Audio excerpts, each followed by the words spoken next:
Hello everyone, my name is Anna and I welcome you back to another weekly Torah video here on the channel of Jóvenes Peregrinando. Today's title is We Left Egypt to Serve as Stones in a Sanctuary. In today's videos, we are going to be analyzing the last chapter of this book of Exodus, chapter 40. And I am also going to be giving a short conclusion of what we've learned throughout the study of this book. But before we begin with today's chapter, I want to recap what we've been seeing in the previous chapters, in which we've been seeing the progress of the making of the Mishkan, the way that it was going to be constructed, the certain measurements that, certain materials that they were going to use. And we've also been seeing the process of the making of the special garments that Aaron and his sons were going to wear for the service of the Mishkan that they were going to be in charge of. And that later on we're going to see that they're anointed with an oil. And we have also been seeing the making of the altar for the sacrifices that the people of Israel were going to make to the Eternal. And as well, we've been also seeing the making of all the elements that were going to be inside the Mishkan, inside this tent of reunion. And we've been seeing what it represents, and we've been seeing how they were going to be made out of, what materials they were going to use, which certain people were going to be in charge of the construction of the Mishkan. And well, we've been seeing everything related to the Mishkan. And in today's video, in today's chapter, we are going to be seeing how Moses erects the Mishkan, which was an important place where the people of Israel could approach the Eternal, so that there is that communion between the Creator and the people. It was going to be a place where the presence of the Eternal was going to occupy. This is something that we've been studying, and we've been studying in these last chapters of this book of Exodus, the whole purpose of why the Mishkan was going to be built. It was going to be raised with the purpose that the Eternal could occupy between his people. That's something that we've been seeing throughout the study of this book, and throughout the study of the book of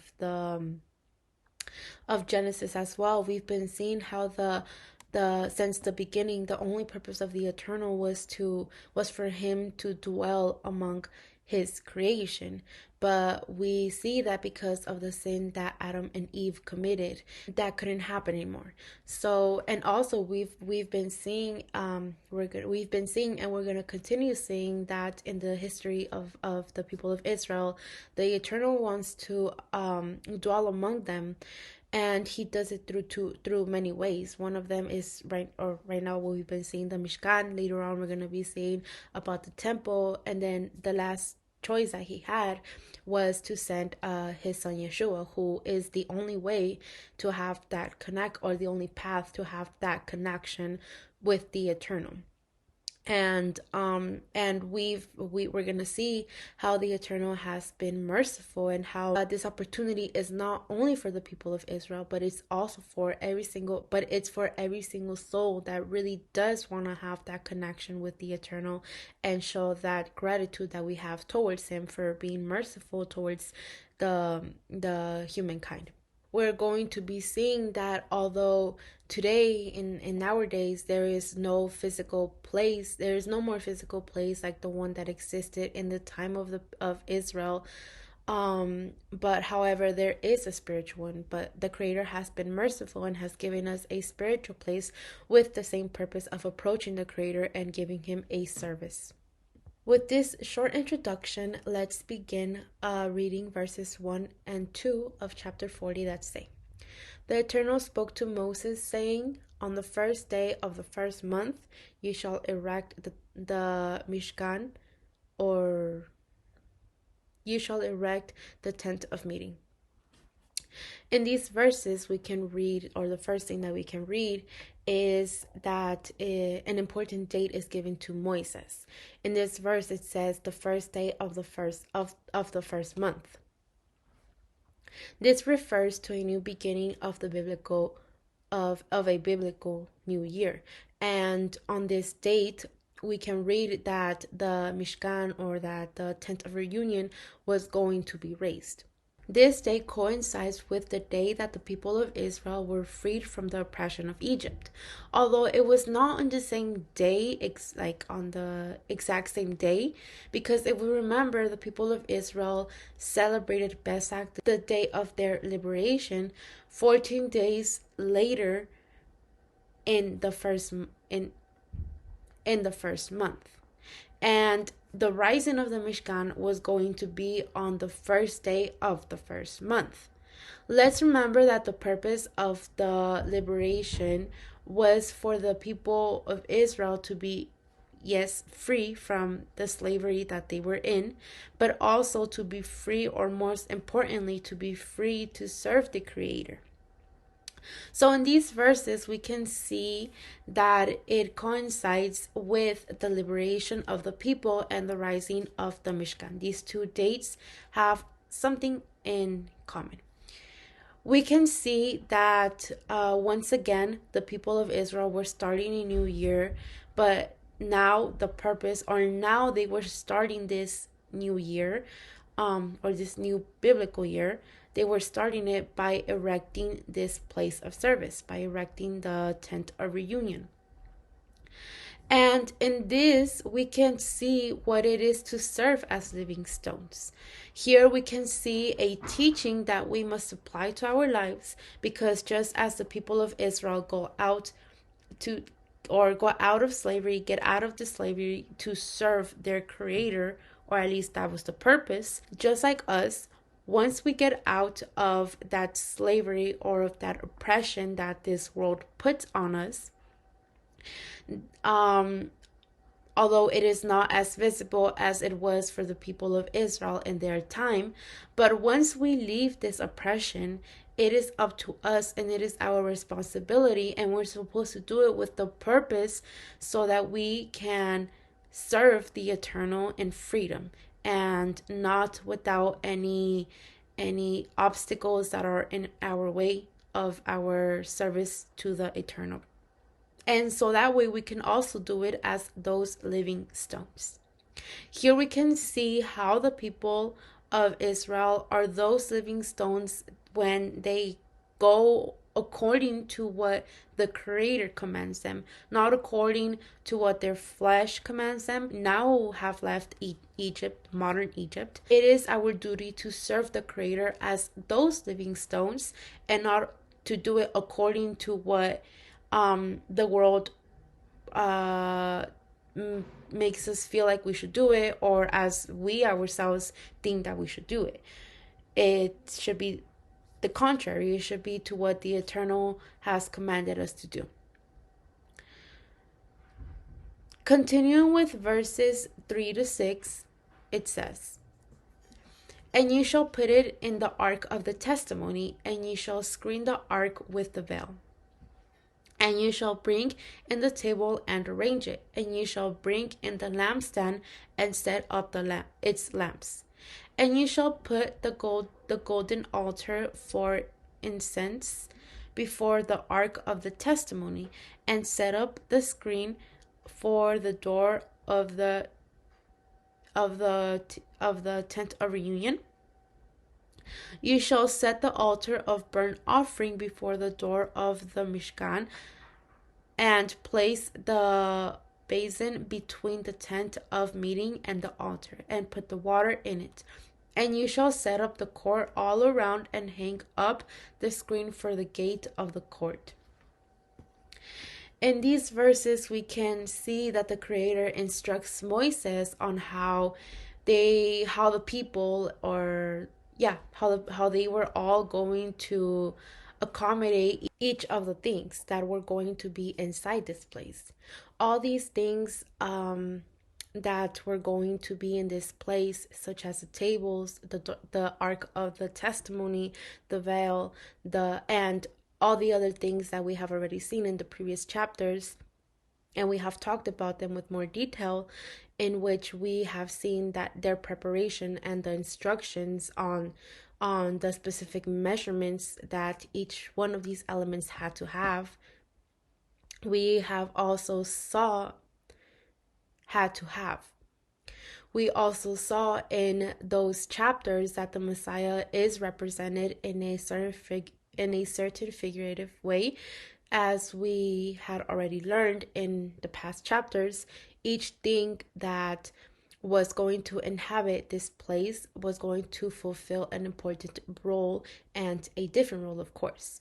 Just like us today, we, each one of the souls that make up that part that was raised by Yeshua, let us remember that this place, unlike the one in the time of the Israelites, it is not an earthly place like the Mishkan was. But now, with the coming of Yeshua, there is no longer an earthly place, but a spiritual one, where we have been given that opportunity to get closer and to have that communion between the Creator and His people. And returning to what we were talking about in the beginning of these verses, just as each thing had to fulfill,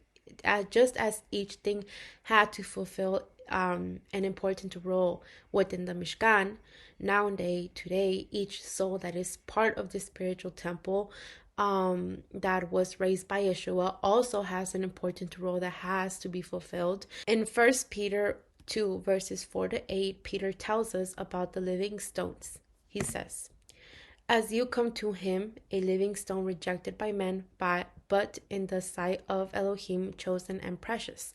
You yourselves, like living stones, are being built up as a spiritual house, to be a holy priesthood, to offer spiritual sacrifices acceptable to Elohim through Yeshua the Messiah.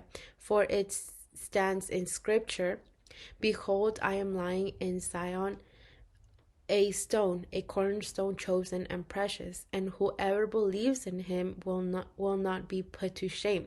So the honor is for you who believe, but if for those who do not believe, the stone that the builders rejected has become the cornerstone, and a stone of stumbling and a rock of offense. They stumble because they disobey the word, as they were destined to do.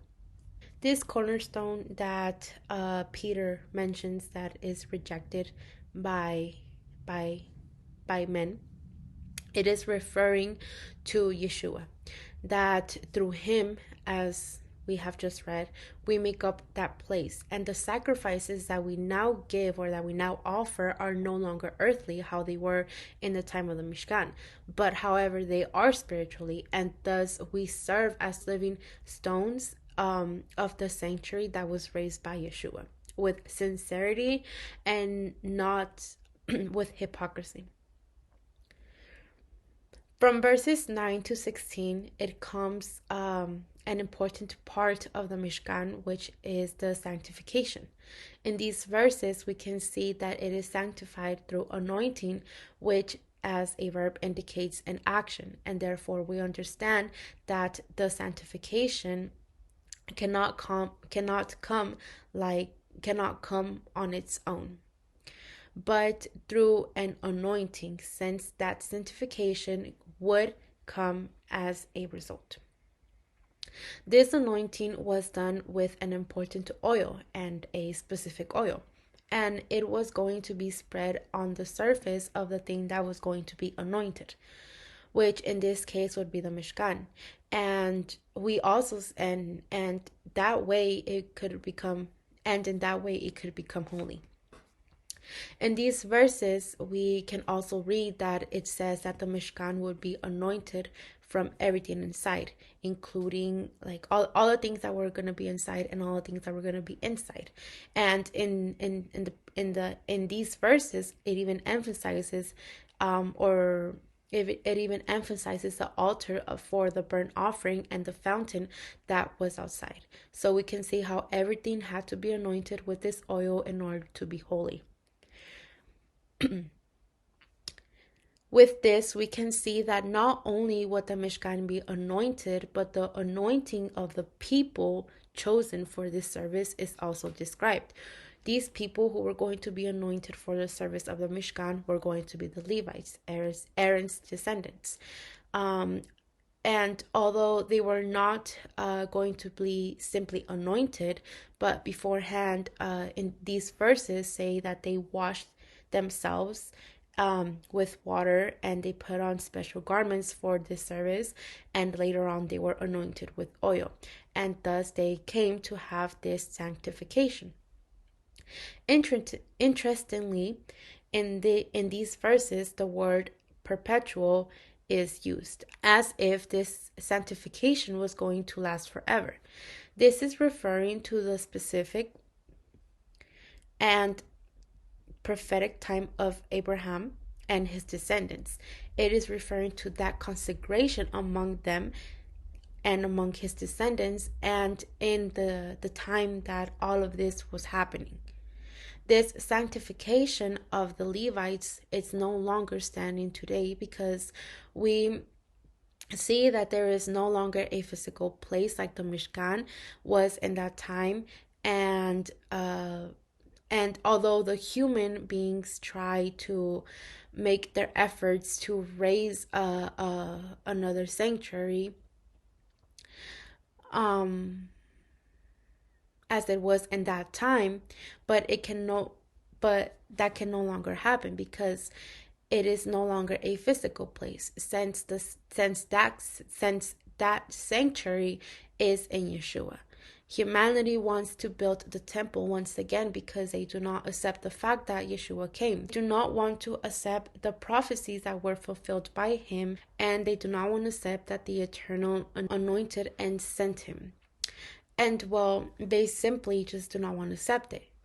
Now, we as believers understand that with the coming of Yeshua, he is the means that the Eternal sent.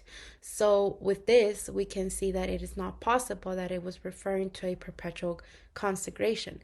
Rather, it refers to the time when all this functionated in this earthly place.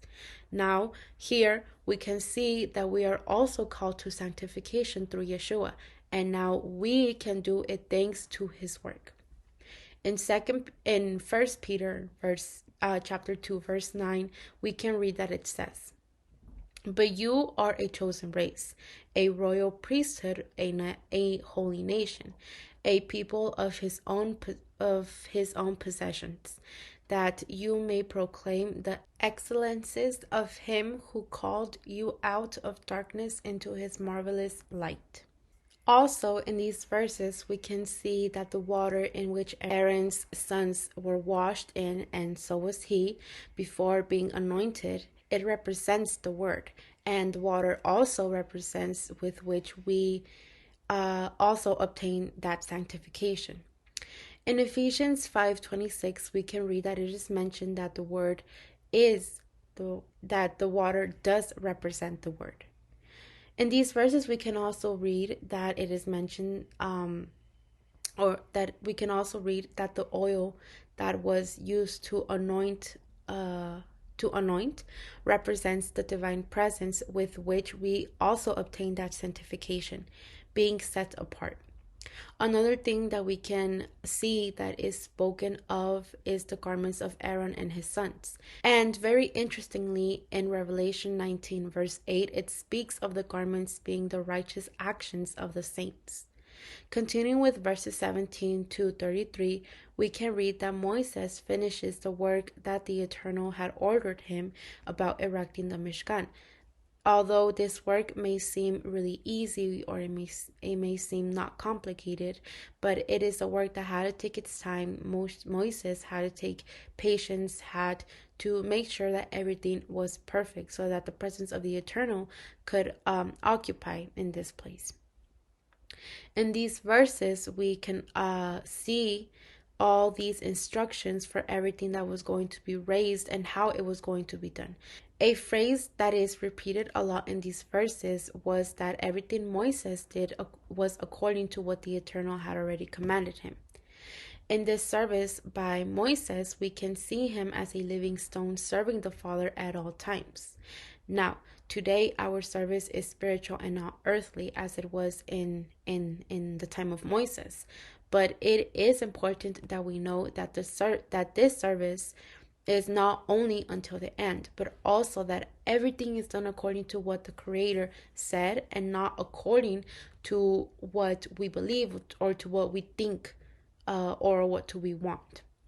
And this is something that we see in the life of Moises and throughout this whole study of this book and the rest of the studies of the rest of the books of the Torah. We're going to see how Moises has always been that obedient man, that just man that never decides for himself. He always takes his decisions to the eternal so that way his decisions could be wise. And this teaches us to also have that trust in the eternal, and to also, whenever we have questions about what decisions we should make or what actions we should make in certain situations that we may not find an answer to, it is always good to reach out to the eternal, to have that connection with him, so we can have or we can make wise choices and not make choices based on the emotions that we're feeling in at that moment. And well, to end with today's chapters, verses 34 through 38, it says, Then the cloud covered the tent of meeting, and the splendor of the Eternal filled the Mishkan. And Moses was not able to enter the tent of meeting, because the cloud was settled on it. And the splendor of the Eternal filled the Mishkan. Throughout all their journeys, whenever the cloud was taken up from over the Mishkan, the people of Israel would set out. But if the cloud was not taken up, then they did not set out till the day that it was taken up. For the cloud of the Eternal was on the Mishkan by day, and by night it was fire in the sight of all the house of Israel throughout all their journeys. In these last verses, we can see that after this place is finished being lifted or is finished being erected, we can read that a cloud settles on the Mishkan. And the verses say that the cloud was the splendor of the Creator. That is to say that it was His presence that filled this place. Something interesting that we can see in these verses is that Moses, this time, he didn't have access to enter the Mishkan at that moment that the presence of the Eternal was there. Here we can see that obedience that Moses has toward the Eternal, because he knew and he understood that he couldn't enter that place, and he did not cling to enter. We can see that Moses had to submit to wait for the Creator to say when he can come inside the Mishkan. Another important thing that we can see is that the cloud that was over the Mishkan, that presence that filled that place, served as a guide for the people of Israel. Because the verses say that when the cloud would rise from the Mishkan, the people of Israel would be able to move to a different place. Let us remember that they were pilgrimaging in the desert till they get to their destination, which was the promised land. So they had to keep moving. These verses, we can see that all this implied being aware of the signal, since it could move at any time. The people of Israel had to pay attention. They had to be on the lookout for whatever action the cloud would take. And this serves us as an example, because this serves us as an example of having that guide of the divine presence in our lives.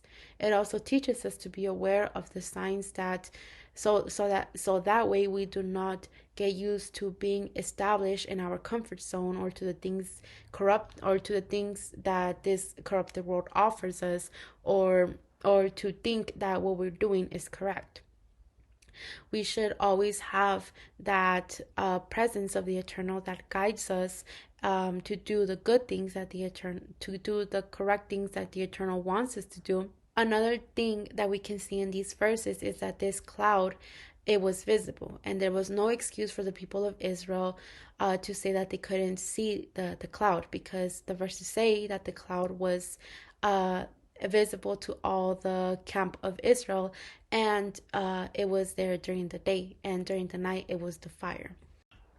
Speaking about this part of splendor, we see that the cloud rests on this side, referring to the splendor of the Creator. And that Yeshua, when raising that place, we see that he is also anointed. He is filled with the presence of the Creator, because we see that Yeshua makes us partakers of this splendor of the Creator, of the divine presence, which we see how it is fulfilled in the book of Acts, referring to the fact that the presence of the Eternal was going to descend upon those who were gathered in the festivity of Shavuot, and which we saw that was that it would that promise was fulfilled. And we can also see how that presence will guide us to all truth. Just as the cloud was a signal for the people in order for them to be guided to move to a certain place when it was time. Going now to the conclusion of this book of Shemot, known as Exodus. In the beginning, we saw that this book began with the names of the children of Israel who went to Egypt because of the famine that had occurred at that time. We saw that these children of Israel settled in Egypt, in Goshen to be specific, so that way they wouldn't be so close to the places where the Egyptian gods were idolized a lot. He was saved by the daughter of the Pharaoh, where we saw that she had compassion of him and she decided to keep him. She didn't care if Moises was Hebrew or if he was an Egyptian. And from there we started seeing the early life of Moises, how he was raised as an Egyptian, and then how he become this really important man in the land of Egypt. But although he was an important man in the land of Egypt, however, he still saw how his people were being treated. And it came to a point where one day he defended a Hebrew for being mistreated by an Egyptian, and he accidentally kills an Egyptian, which causes him to flee from Egypt. And from there we can see that we saw that he was wandering around in the desert for 40 years, in which we saw this whole transformation of Moises, of how the Eternal had called him, because the Eternal had heard the cry of the people of Israel, how they were suffering, and the Eternal called Moises while he was in the desert, so that Moises could know the plans of the Eternal. And we can see that Moises lends himself to be that liberator of the people. We also see that Moises got while he was in the desert, he got married and he had 2 kids.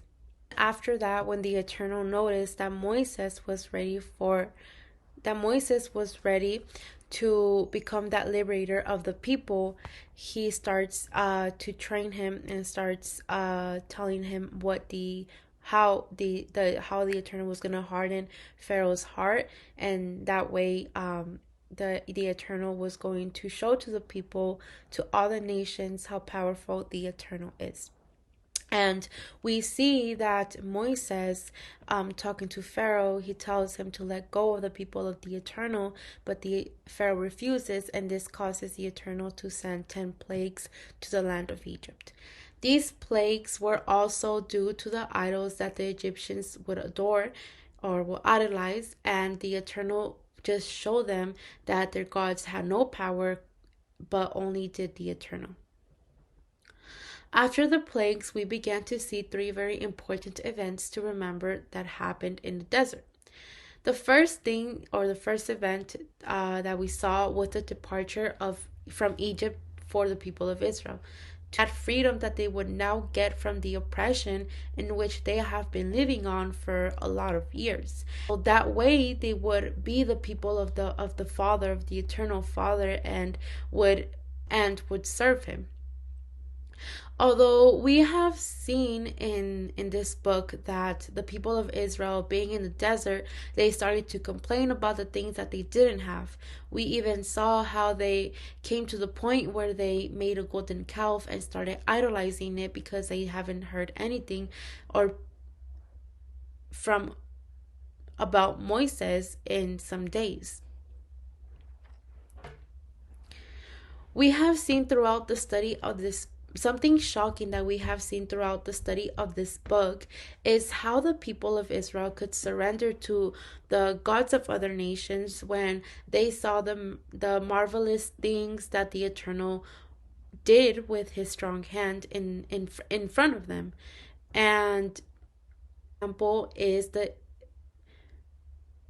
one example we can take it from the day of the liberation of the people, where we saw how Pharaoh, not being sure of letting go his of letting go the Israelite of letting go the Israelites, he runs after them with his army. And we read in this book how the Eternal with his powerful hand, he doesn't let the Pharaoh and his army touch the people of Israel. We read in this book how the Eternal removes them, how he makes it difficult for the Pharaoh to touch the people of Israel. The first thing that we read that the Eternal did for removing or for separating the Egyptians and the people of Israel was when the Eternal did it through a column of fire. And secondly, we read that he alleged them by the separation of the sea, in which we saw that the Eternal opened the sea, which was a really big miracle that he did, and how he opened the sea, and he let the people of Israel pass. But when the Egyptians were after the people of Israel, the Eternal closed the sea, and the Egyptians died because they sunk. After all of this happened, another event that we saw in this book was when the people of Israel arrived to the Mount Sinai, where the Father appeared to them through a cloud and gave them commandments. This was so that the people of Israel would hear his powerful voice and know that he existed. But the people of Israel, we read that they feared the Eternal. They felt the fear that they felt when they heard the Eternal's voice. They did not want anything to do with the Eternal. And because of that, we can see that Moses had to become that interpreter, that intercessor between between the people and the Eternal. Then we can see that the Eternal, we saw that the Eternal, and another big event that we saw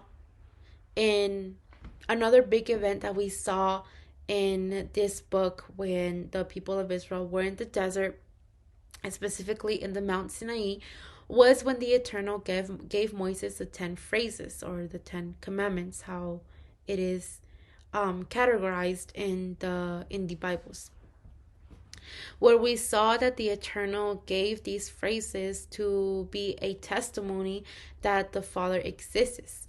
And in this part, we saw that not only did the Father say these words, but there were also many more other commandments and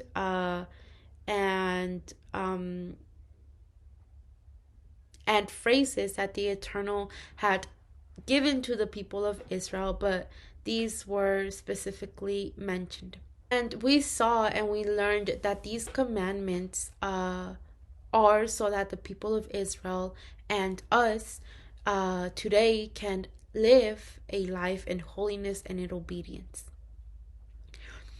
Then we saw in this book that because of the foolishness of the people of Israel, how they made the golden calf, This caused the Father to punish them and to give them more commandments to so that way they could remain obedient in all things. Commandment of the construction of the temple. Then another important event that we see in this book was the commandment of the construction of the temple, which we have been seeing in the last chapters of this book. And we saw that this temple was going to be occupied by the presence of the Eternal. And that was with the purpose so that the Eternal could dwell among the people. We have been seeing all this entire process that it was going to take, from the measurements to the materials, to the construction, to the rising of this tent of reunion. Or saw in these last chapters how we saw each and every element and what they represented and the prophetic meanings that they have. We also saw that the Eternal told Moses that the people of Israel could give a voluntary offering for the Mishkan. And we can see that after 1 year, the Mishkan was already built. And that way, the people of Israel could get to know the Eternal Father and his plans with more connection. In this book, we also saw a figure of a deliverer, of a mediator, and of a great minister who is Yeshua. And we saw that through the characters Moises and Aaron, who were obedient men, they were just men, and they were faithful servants unto the Eternal. In this book, we saw the obedience that Moises had towards the Father, and in him we could see that example of being obedient to the Father. And from the people of Israel, we learn not to be ungrateful with the Eternal, and not to be foolish, but to be grateful to Him and show Him that gratitude that we have towards the Eternal for allowing us to have that opportunity to now, through His Son Yeshua, to have that connection with Him. In Moses, we saw that there were prophetic shadows that the Messiah was going to come to fulfill when he descended into the world.